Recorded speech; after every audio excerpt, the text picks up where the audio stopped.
Yes, everyone, welcome back. Today I am joined by a very special guest. You guys are familiar with who this man is. It's Football Therapy.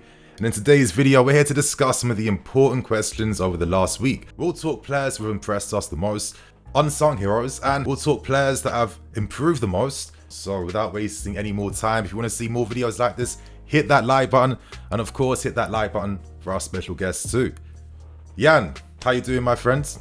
Good, man. Yeah, I'm feeling good. Feeling better that we've got some W's on the board. Yes. Even better, multiple goals. I heard something that we hadn't scored 3 goals in a game for like 5 months, which blew my mind. So Probably yeah. like Milan. Oh no, Wolves, right?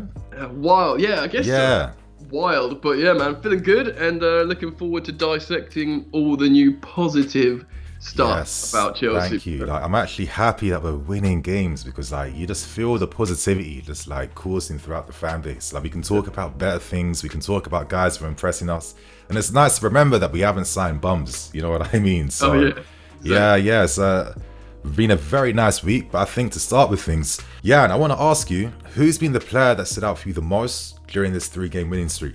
For me, who I'd select out of a positive bunch would be Kai Havertz in terms of improvement. Obviously, the likes of Enzo's been pretty darn good since he's come in. Mudryk has shown, in the last game that he could be a really important player in the front three. But I think in terms of seeing what we know is immense ability, come to the fore in Kai Havertz, in this consistency, I think this could be a really sort of important, pivotal moment in Kai Havertz's Chelsea career, potentially because, he was such a wonder kid wanted by all the big clubs. He's obviously had iconic moments for Chelsea, but we've lent on him to be this like prolific goal scorer number 9, which he absolutely isn't. I think we've like kind of forced it because there's no one else. So he's kind of exactly just been forced into that role. And it's not his role. It's not his like a natural fit in terms of profile. He's happy to do it for the team, but you know how Hansi Flick uses him for Germany when he moved him behind a striker or like played that second striker role. I think Graham Potter. I think Graham Potter's seeing that, utilizing his strengths better, and you see the way they embrace after these Chelsea wins, the way Graham Potter and Kai Havertz hug, and he's got a big smile. And you're waxing lyrical about the manager. I'm not saying he dislikes Tuchel or Lampard. I'm just saying maybe he's found this guy who understands him. Yeah, of course. And I think maybe we can get... I do genuinely think that people saw him as a sort of bit of a mercurial luxury player. I don't think that's the case. I think he can win headers. He's tall, he's strong, he's got the Premier League grit, and he'll run to the end. He'll work hard. He'll be a team player, but he's got that silky touch, as we call him, the silky German. We don't lean on him to be this goal-scoring number 9. If we lean on him to be this combinational, hard-working attacker who plays in a certain way and combines in a certain way, he's going to be my selection. But I know that's a big, like, grandiose idea, but I think this is the kind of player he is, and this week is showing flashes of development, and maybe, just maybe, Graham Potter is the man. I agree. Like, for me, I was slightly favouring Enzo a little bit just for that masterclass against Leicester, but I feel like throughout this 3-game winning streak, probably has to be Kai. I think there was an interview that came out today from The Athletic where Kai's saying that obviously this bad run of form is having an effect on his personal life, and what you were saying about Graham Potter probably putting an arm around him and Kai probably holding private conversations behind how to get the best out of him and how to use him.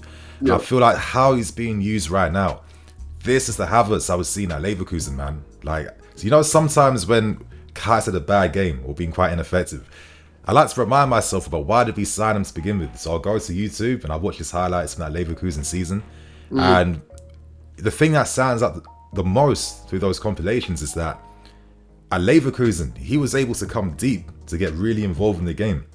And one thing I was always saying for a long time, we don't really take advantage of Kai Havertz's passing range or creativity. Like, he plays so farther up the field that he has no real room to influence. And it's just like, Kai isn't one of those 1v1 specialists that can play in real tight areas. I feel like when he's a bit deeper with a bit more space, where he has passing options, connections around him, from them areas, he has the athleticism to then, get into the box quickly, get on the end of moves, take shots outside the box. So, I feel like now after nearly 3 years it's like we're finally starting to see a Havertz that, you know, looks natural. It looks like he has a purpose and place in the team. And I feel like the guy's been such a sick link for our midfield and attack. And he does the dirty work. Like, this guy could never do the dirty work back when he was at Leverkusen. You know, he's really adapted. He's grown. He's got bigger.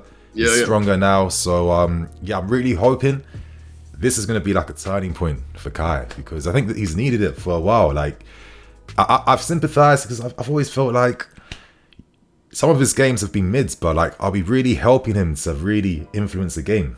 Yeah.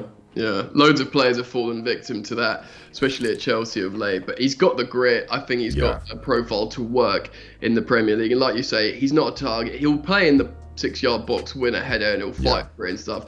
But he's not a target man, and he's not really like a cloak and dagger runner either. Like you say, he can get on the end of balls and he'll make a quick run, but he needs to be involved. He'll work hard. And yeah, maybe we can just do this fluid attack thing where you've got your sort of more like, you know, combinational fluid rotational players. Maybe we can finally make it work at Chelsea. You know, who hopefully knows? Let's see. You know, let's hope we're seeing better things now. So we got to move on to the next question. And, you know, it's been a real positive period because there's been so many players who have been like raising their game, playing some of their best football of the season. But there can only be one winner when it comes to the most improved player during this winning streak. So who is the guy that's like surprised you the most or like stepped up the most? I'm curious to hear your answer on this. Right. Well, for me, I'm going to say the goalkeeper. Mr. Kepa, yeah? So that's not what you were going to say then, is it? It's close though, yeah. I want to say Kepa Arrizabalaga because he's had such an incredible story arc. He's having the best season of his career in terms of save percentage, and this is in like a mentally transitional season. He's half the reason we've got one of the best defenses in the league. He can still have moments, but it's also noticeable the last couple of times Captain Kovacic has come off, he's given the armband to Kepa. And it's not weighed heavily on him at all. He is commanding, he's a big character, he's a big personality, not just on the pitch, but also how he's, you know, he came to Chelsea, world record goalkeeper, he was okay. He had an absolutely profound, dismal season, like worse than, you know, Karius in the Champions League final. This guy was the worst goalkeeper in the world statistically. We bought his replacement, bro. Like he was cooked. He was done. He just kept his head down. Apparently, he was immaculate in training and development, and he just became too good again to disregard. And now he's back now. Saves. Yeah, he makes the saves. He can play with his feet. You know, obviously he's still not going to claim a cross like Edouard Mendy and stuff like that. That's never going to happen. I've accepted that. It's not going to happen. But this guy will save goals and he will pass out pressure, no problem. And that's what Graham Potter wants. And for me, like, there's loads of, like, you know, perhaps examples. You're probably going to bring up an alternative. But for me personally, and we might just go out and buy another number one in 18 months. But for this season, for a guy who's just had so much adversity, he could have easily turned back on Chelsea and all this sort of stuff. But he's just trained hard. He's got a new gal. He's happy. He's, you know, he's very happy. His private life seems very secure. He'll do the shithouse real wine up the crowd. I'm here for it, and I'm just happy for him. And I feel like in this dismal season, he's sort of stood up, I think. Okay, I think Kepa deserves some praise for sure. You know, I think it's quite interesting. I think, is there an argument that your goalkeeper needs the right goalkeeping coach to really be able to train to their optimum level and their optimum style? Because when we had Lolic on, it felt like he really complemented like Mendy, because he also worked with Petr Cech at the time. There's a reason why Big Pete obviously recommended we go for Mendy, because, you know, Lolic played a part in bringing in Mendy as well. And you know, during the periods where Mendy was working with him, he stepped up, but it felt like Kepa couldn't really work as well with him. And I think reports said before that Courtois at the time, it wasn't like they didn't necessarily have like the right fit for each other as well too. So I do feel like now we have new goalkeeping coaches. Is this why we're seeing more of an upturn now in Kepa's form? Over something like an Edouard Mendy now, who's, you know, kind of regressed a little bit at this point in time. I think that's like an interesting question. If you guys in the chat want to get involved, of course, share your thoughts and opinions below. But you know what, for me, I'm going to give this awards to Koulibaly. Now, this is a guy that I've been criticizing a lot this season. Not because I hate the guy, nothing personal. It's all football here on this channel. But you know, for a guy of his age, his maturity, experience, and obviously his pedigree, my standards would be a bit higher for him compared to like a 21-year-old or a 20-year-old, right? And you know, at times he was looking quite naive. Whenever he left this defensive line, I was getting nervous. The amount of fouls he was giving away, his mistakes that were leading to goals, I felt like he was quite culpable for quite a lot of that. But now that he's found new life playing in the middle of a back three, and it's similar to what we saw with David Luiz back during Conte's season where we won the league. Now that Koulibaly has proper protection alongside him, like his qualities have been like focused on what he's very best at. You know, the reading of the game, like, you know, clearances, blocks, interceptions. Assist for Chilwell, bro. That assist for Chilwell as well. Yeah, that was mad, and that's what he does. This guy is so tidy on the ball. That's one of his best attributes too. It feels like now Potter's found him in the central position of a back three. Yep. We're seeing a completely different Koulibaly that's really impressed me a lot over these past 3 games. And I'm a fair guy. If you're all I want to see from my guys is them performing, and I think Koulibaly is being phenomenal over these past 3 games for me. Yeah, it's interesting. Like, I think it might have been on the Straight Out of Common podcast like a couple episodes ago. I think it was one of the Athletic boys. They said like Koulibaly, upon signing for Chelsea, when interviewed, he said it's probably going to be a few months before you see the real Koulibaly, and you know, brother like nailed it. Like he said, like, you know, it's been a few months and like it looks like he's coming to the fore. But yeah, great shout. You know, we didn't want to. You know, we were like talking about all kinds of alternatives over him, and he was worrying us. But yeah, like you say, he's been pretty darn immaculate these last few games. Yeah, so, can't fault him. So I think before we go, I want to ask you, who's been your unsung player of the past week? This guy needs more credit. He's been impressing you. Needs more credit. Easy. Or like we need to like shed some light on this game. You know what I mean? And the thing is, I've got 2. Okay. And they're both pretty like unsexy in terms of like. Okay. So you got to spill it, man. It's between the 2 Cobham boys. It's between Gallagher and Ruben. I'm gonna say Ruben. Now, Gallagher deserves a shout because he gets like. He gets like so much grief for being like this, like, you know, the cardio boy. I know, bro. He's the best player on the pitch. Disrespecting this guy's game, yeah. Dude, he was like the best player on the pitch on the second half against Leicester. Or Galadog.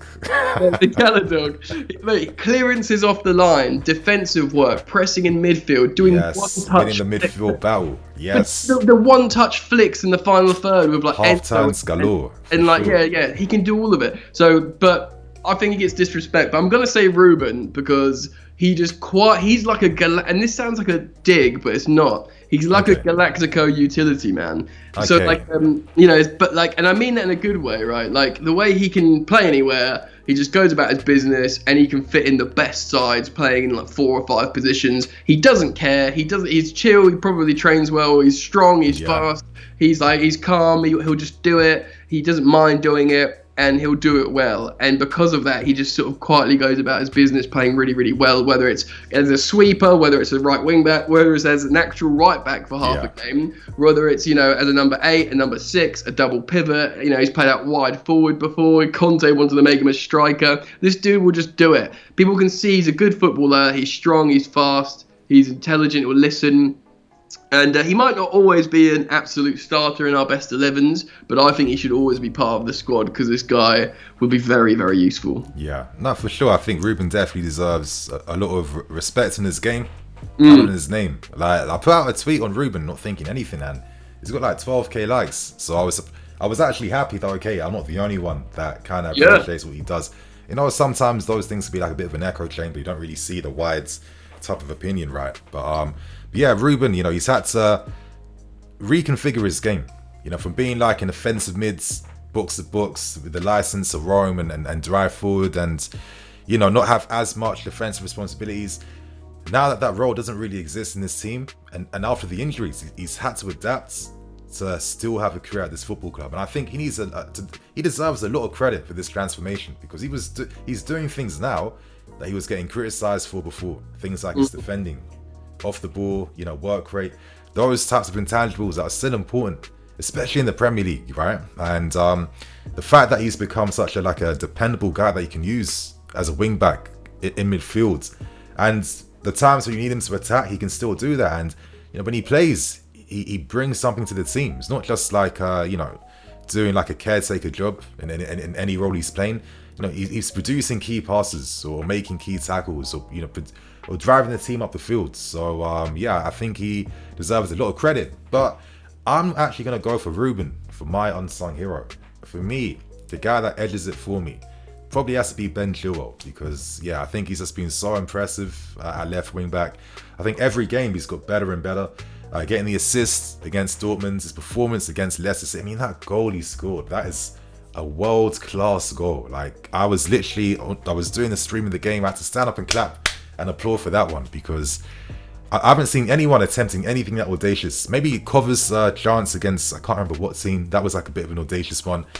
But to pull that off and to take us in the lead, especially in a stadium where those Leicester City fans don't like you anymore. They the boos, the shouts, the criticism, all the hate there, and to step up and then that celebration in the end. Love that. Come on now, he deserves it for me just based on that. To be fair. I mean, I wax lyrical about Chile all the time, so he's not unsung to me. But he's mustard, man.